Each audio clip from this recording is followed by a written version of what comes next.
Hey everybody, welcome to Adventures with Peps. This week we are painting this really cool little Judge Dredd Mongoose Games Cursed Earth Mutant. He is going to be the first member of the Roan Deepers, a Cursed Earth band of mutants that have come into Mega City 1 to cause trouble. Now, I primed him a long time ago and you can already see some metal poking through. So I'm going to give it a heavy brush over with the Pallid Witch Flesh, just to give us a nice pale undertone to get us going with the model and hopefully allow the contrast paints to catch all the areas nicely. Now for me, the mutants play a big part in Judge Dredd. They always have, always should do. So for my collection to be so seriously lacking in painted mutants is something I need to start fixing. So we are going to be painting a lot of mutants in the upcoming weeks, so hang on tight. This guy, he is interesting. He's kind of got elongated limbs, yet he's quite short in stature. He's got big, goofy teeth. Not really sure what the modeler was thinking as he was making him, if there was a reference point for the mutant. I have no idea. What I do know is that I fancied doing some purple skin. I also fancied having a pop at a Charlie Brown style t-shirt. I don't know why. There's going to be no reason for it in my backstory for the character. I might call him Charlie Brown, but I just fancied doing something silly and fun today. So that's where we're going. That's where my head's at. Hopefully you'll enjoy the video. But yeah, we're going to make sure he looks good from 3 foot away like we always do, and I am predominantly using the Games Workshop contrast paints. I think I use one army painter, which is for the gun, and I use, of course, Runic Grey, like I usually do. Otherwise, we're going to go through a whole range of contrast paints. So with that fresh coat of white pallid flesh on, I'm going to grab the first of the contrast paints. We're going to start off with the skin tone. Makes the most sense. It's probably the biggest area on him apart from the t-shirt, which I'm going to leave till last. So I want to make sure the skin is dry before I even touch the t-shirt. So we got the Luxion purple. Never used this paint. I got it free with the Imperium magazine. I have the Magos purple, which I found to be very light in colour. This looks a nicer, darker, richer shade of purple. So that's what I'm hoping for with it. As you can see, it goes on so nicely. This is an amazing colour. Definitely happy I chose this. I think he's really going to pop. I probably won't use it again for a little while. I don't want everyone to have purple skin. I want it to be unique for this guy. But yeah, it's really going to help him stand out. So mutants are a very present issue within the Mega City 1 universe. They mostly live out in the cursed earth and represent the poor citizens that couldn't escape the atomic fallout, though some are born within the mega cities.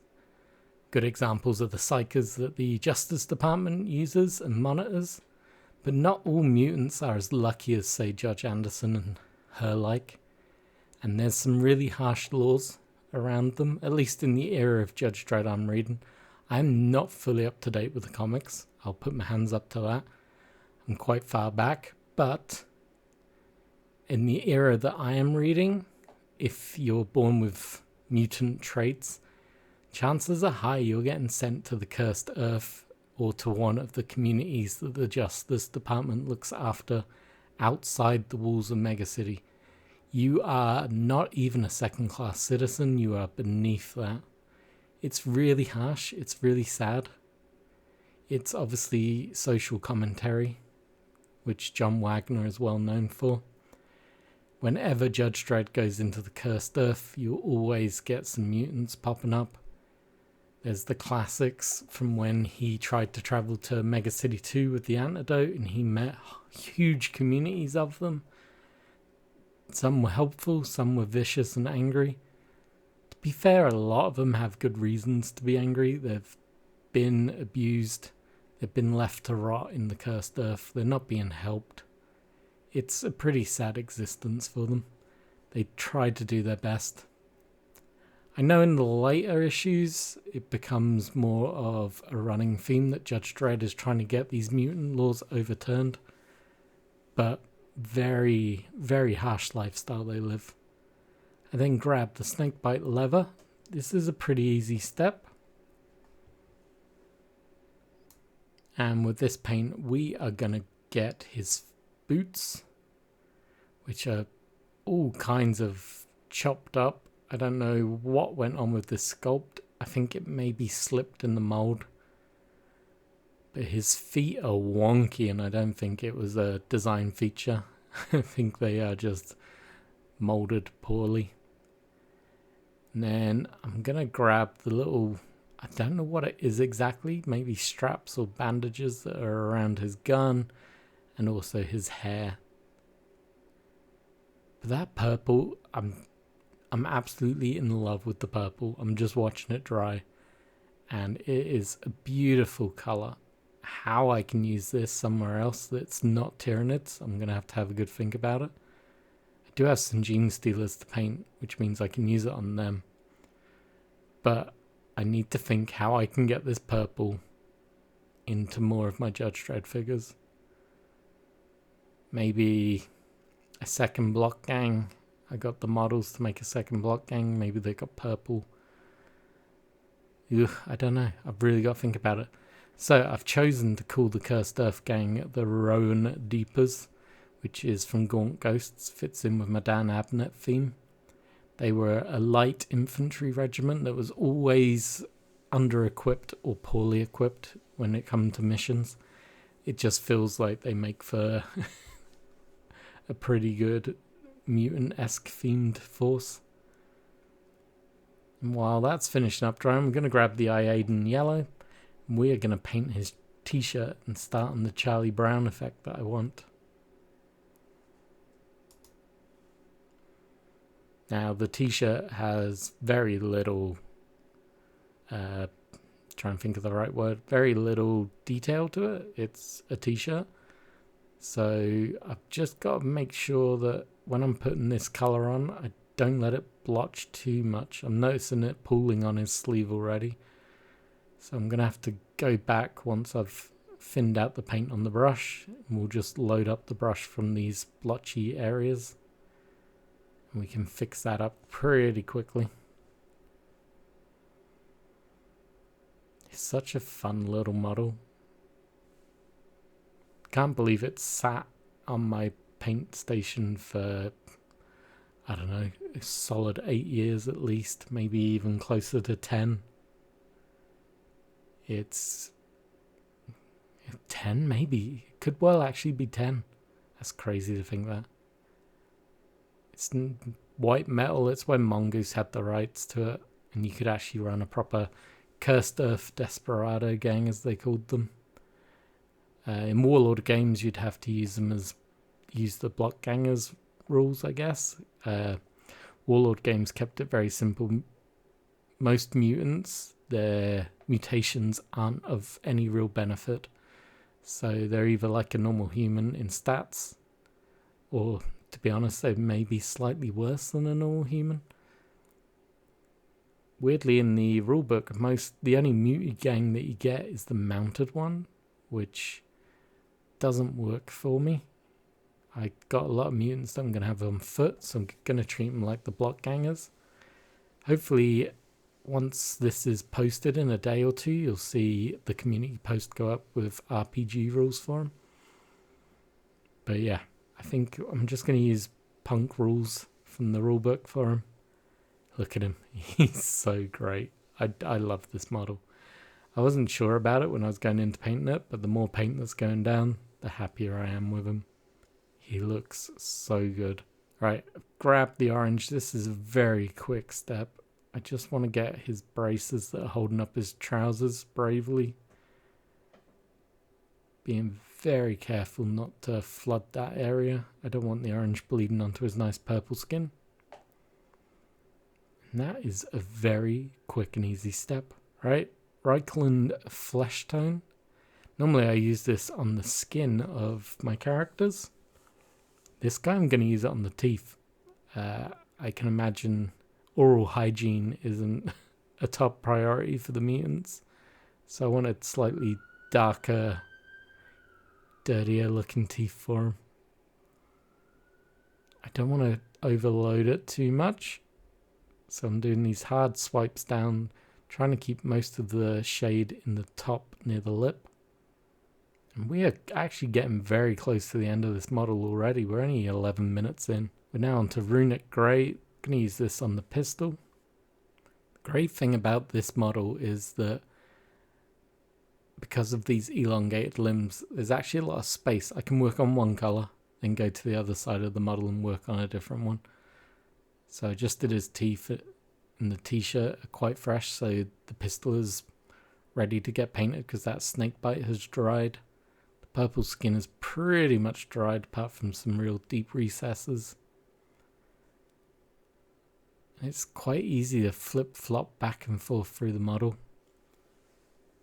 I love the result of these contrast paints. I know full well if I was using proper paint I could get a better result, but it would A, take me a lot longer, and I don't have that time at the moment, and B, it will have the same effect at 3 feet. This model looks good from a distance. It looks good when we're zoomed in, so I'm not too worried about distance. I then grab the Leviathan blue. This is going to be used for the muties jeans, and this is probably the last step beyond doing the Charlie Brown symbol. The trousers have some of the most texture on the model. I'm hoping I've not gone too dark and this model will actually show up the shading quite nicely. But once again, his legs are pretty thin. There's no fussy detail on it.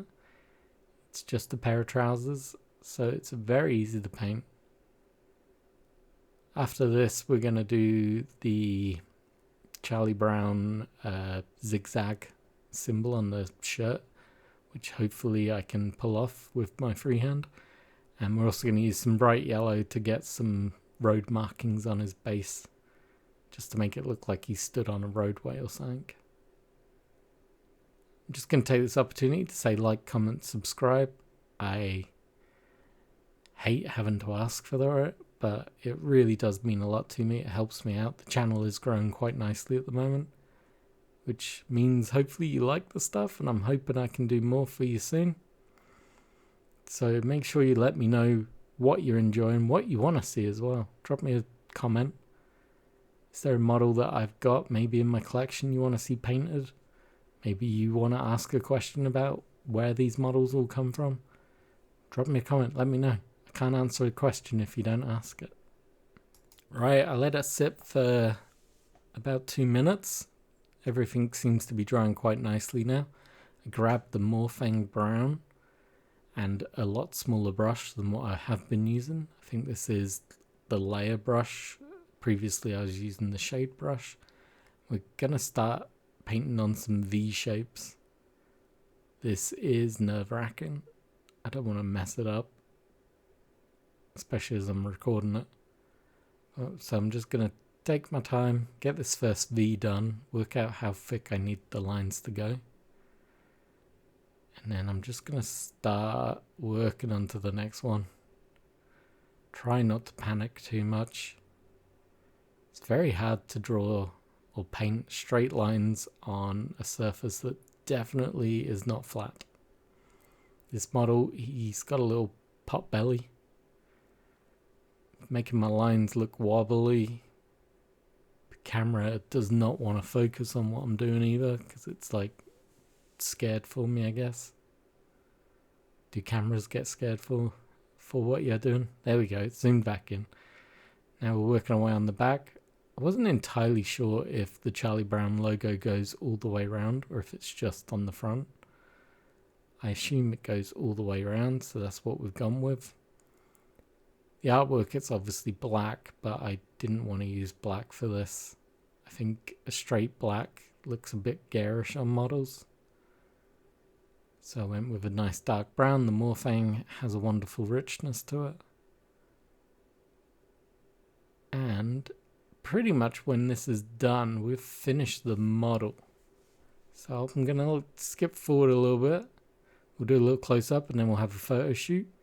And then you guys can all give me lovely comments below. As always, I enjoy your company.